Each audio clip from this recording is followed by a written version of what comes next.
Shalom. Renungan kali ini berjudul Menyembah Allah oleh Evangelis Lokamanya Prawiro. Yohanes 4 ayat 23-24 berkata, "Tetapi saatnya akan datang dan sudah tiba sekarang bahwa penyembah-penyembah benar akan menyembah Bapa dalam roh dan kebenaran. Sebab Allah menghendaki penyembah-penyembah demikian." Arti dari ayat-ayat ini adalah Allah harus disembah dalam roh dan kebenaran, di mana roh kita berhubung langsung dengan Allah. Dan tanpa Roh Kudus, kita tidak bisa berkomunikasi dengan Allah. Kebenaran di sini mensyaratkan ketulusan.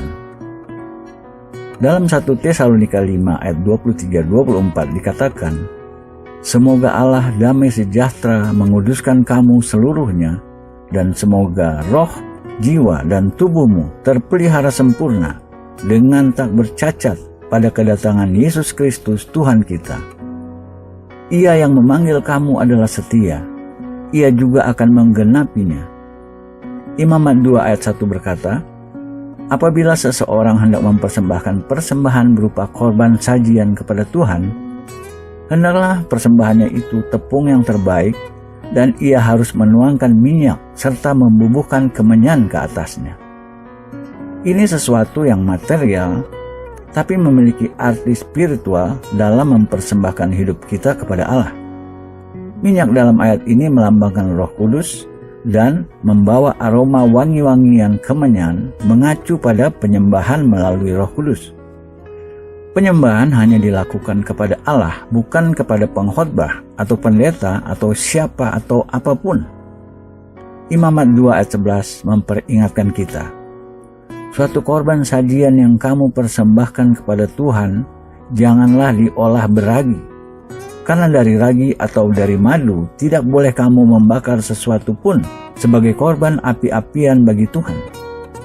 Arti ayat ini, jika kita menyembah Allah, kita harus tulus, dan janganlah kita mengucapkan kata-kata manis kepada Allah yang tidak dapat kita pertanggungjawabkan. Imamat 2 ayat 13 juga memperingatkan kita, "Dan tiap-tiap persembahanmu yang berupa korban sajian haruslah kau bubuhi garam. Janganlah kau lalaikan garam perjanjian Allahmu dari korban sajianmu. Beserta segala persembahanmu haruslah kau persembahkan garam." Perjanjian yang dimaksud di sini adalah Allah hanya menerima pikiran kita yang memiliki komitmen, bukan kata-kata manis. Jangan mengatakan kepada Allah apa yang kita tidak dapat penuhi. Allah hanya hadir berdasarkan perjanjiannya melalui Yesus Kristus. Penyembahan dalam Ibrani menggambarkan sikap tubuh. Dalam Kejadian 24 ayat 26 dan Keluaran 4 ayat 31 menjelaskan, dengan menundukkan kepala kita ke bawah, merubah hubungan kita dengan Allah. Dengan mengangkat kedua tangan ke atas menunjukkan penyembahan kita. Dalam Mazmur 63 ayat 1, Daud menaikkan kedua tangannya sebagai sikap menyembah. Dalam Mazmur 141 ayat 2, menaikkan wangi aroma atau penyembahan adalah dengan mengangkat kedua tangan. Dalam Mazmur 143 ayat 6, Daud membentangkan kedua tangannya kepada Allah dan berkata, "Jiwaku merindukanmu." Allah menaruh kemuliaan di tangan kita. Allah menginginkan seluruh bagian dari tubuh kita. Dalam 2 Tawarikh 6 ayat 13, Salomo membentangkan kedua tangannya, berlutut ke bawah. Dalam Efesus 3 ayat 14, Paulus berlutut ke bawah. Kita harus belajar mengenai kedaulatan Allah. Allah melakukan apa yang Dia mau. Allah mengatakan apa yang Dia mau.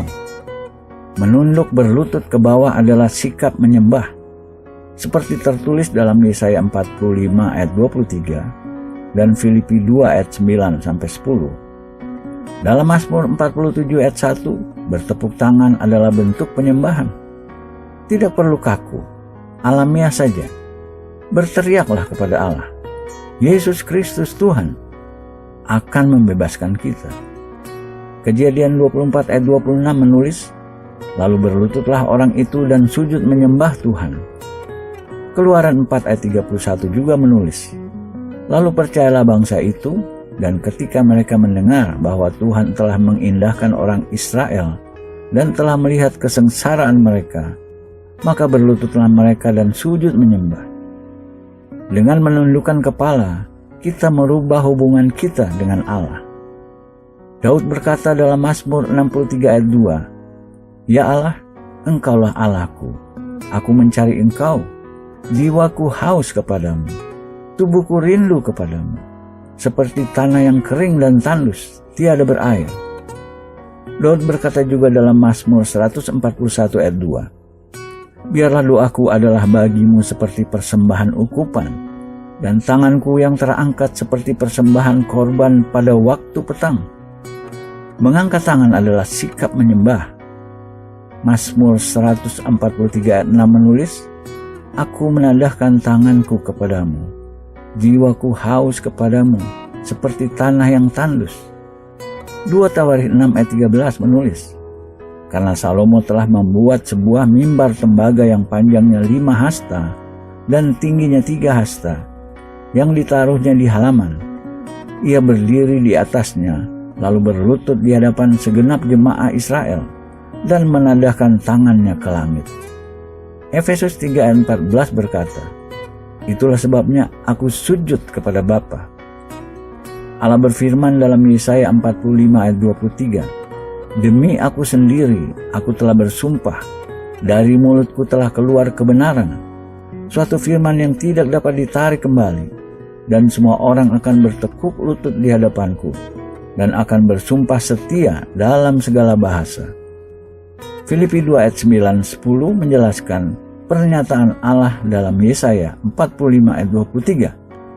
"Itulah sebabnya Allah sangat meninggikan dia dan mengaruniakan kepadanya nama di atas segala nama, supaya dalam nama Yesus bertekuk lutut segala yang ada di langit dan yang ada di atas bumi dan yang ada di bawah bumi."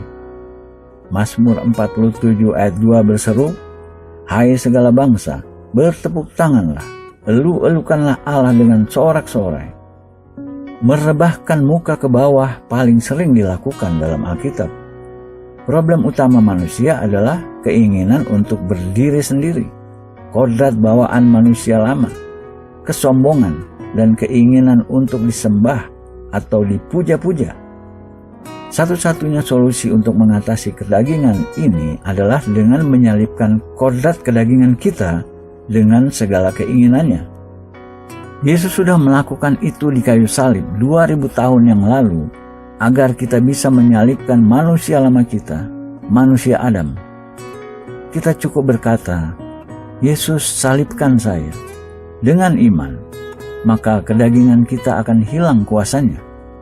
Tidak ada jalan lain. Di luar itu tidak ada harapan mengatasi keinginan kedagingan kita. Semua cara sia-sia. Jadi, menyembah adalah dengan merendahkan muka untuk menunjukkan ketergantungan kita pada Allah. Kita harus menghampirinya dengan merendah. Digambarkan dalam Kejadian 17 ayat 3, Tuhan menampakkan diri kepada Abraham 2 kali untuk membuat perjanjian. Abraham merebahkan mukanya ke bawah, lalu sujudlah Abram, dan Allah berfirman kepadanya. 2 Samuel 6 ayat 20 memperingatkan kita bahayanya dengan pikiran dan kata yang kritis serta kedagingan. Mazmur 103 ayat 1 menulis, "Pujilah Tuhan, hai jiwaku, pujilah namanya yang kudus, hai segenap batinku." Roh Daud berapi-api terhadap Tuhan dan bukan jiwanya. Manusia terdiri dari roh, jiwa, dan tubuh. 1 Korintus 6 ayat 7 menjelaskan jiwa manusialah yang membuat keputusan. 1 Korintus 15 ayat 44 menjelaskan kekekalan tubuh kita adalah tubuh spiritual atau rohaniah. Untuk menggerakkan diri kita agar merespons kepada Allah, jiwa kita harus menggerakkan tubuh kita. Allah menginginkan penyembahan orang percaya dari tangan sampai kaki. 1 Korintus 15 ayat 44 berkata, "Yang ditaburkan adalah tubuh alamiah, yang dibangkitkan adalah tubuh rohaniah." Dengan mengucap syukur, kita mengakui bahwa Allah baik. Dengan menaikkan puji-pujian, kita mengakui bahwa Allah besar. Dengan menyembah, kita mengakui kekudusan Allah.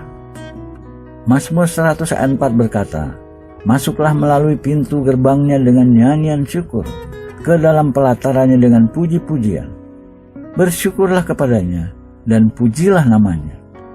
Mazmur 95 ayat 1-7 menegaskan, "Hormatilah Tuhan dan taatilah Dia." Bagaimana kita masuk ke dalam hadirat Allah? Dengan 3 cara. Dengan ucapan syukur, menaikkan puji-pujian, dan penyembahan.